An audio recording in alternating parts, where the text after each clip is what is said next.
Welcome to the Level Up. I am Rasheryl McCreary, your executive leadership coach and the CEO of Dow Leadership Development. So today we're talking about how you can be more compelling online, compelling in terms of your content. So let's dig in. So here's the thing. When you are communicating mainly to a camera, to an audience that is remote, this is where you need to make sure your communications are clear, that your communications are concise, and that they are compelling, right? Clear, concise, and compelling. Let's break this down. So clear means, what is it you're trying to say? Here, you don't want to wander all over the place in video communication and video meetings. Everyone's dealing with Zoom fatigue. Everyone wants to be off the call. People are distracted.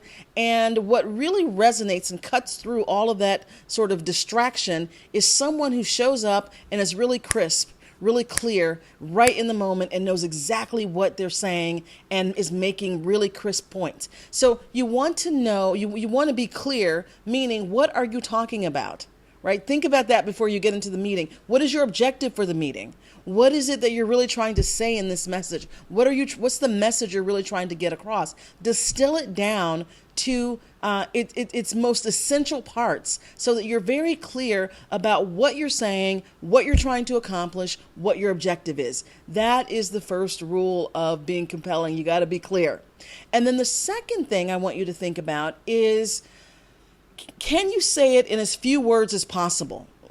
As few words as possible. So with my clients, I use a framework where I help them sort of launch in 90 seconds, have them launch into a dialogue in their presentation. So a framework that really helps them distill down, sort of a headline, what they're talking about, and then the body of what they're actually saying, and then asking a big open question. And that way it gets a dialogue going really quickly. It gets your ideas out there, and then it also gets a dialogue going really quickly. So you want to be concise. This is not the place online, in the online meetings. You don't want to front load with a lot of context. You want to give little bite-sized pieces of information and use open questions to begin to develop a dialogue. So you deliver a little bit of content, and then you say, what are your thoughts about that?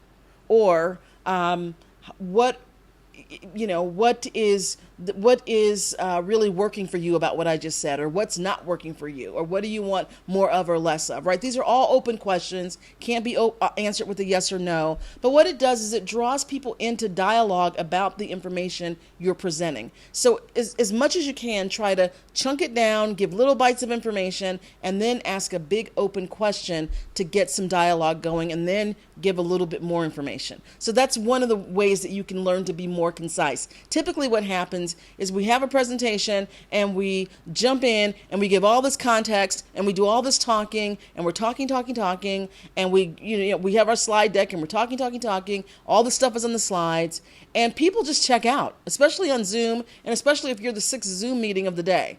Everyone's checked out. So being really clear, bite-sized chunks, open questions, that gets dialogue going. If you do those two things, if you understand what it is you're trying to say, what your objective is, and then you get really concise, trim the fat, trim the context, get some dialogue going, that is how you become compelling in an online space. Because now you have people engaged in a dialogue. And when there's a dialogue versus a monologue, there's a lot more exchange of energy. The meeting's more intense. The meeting is more energizing. There's more creativity flowing, and people are less distracted. If you're just a talking head doing a monologue, then people do what they do when the TV's on. They get up and get a cup of coffee, and they go check their phone, and they do all this stuff because the TV's just going, and actually it's a meeting for work.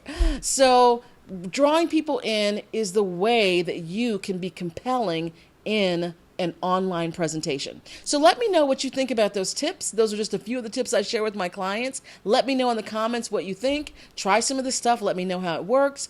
And I will see you next time. So until we meet again, my friends, stay compelling.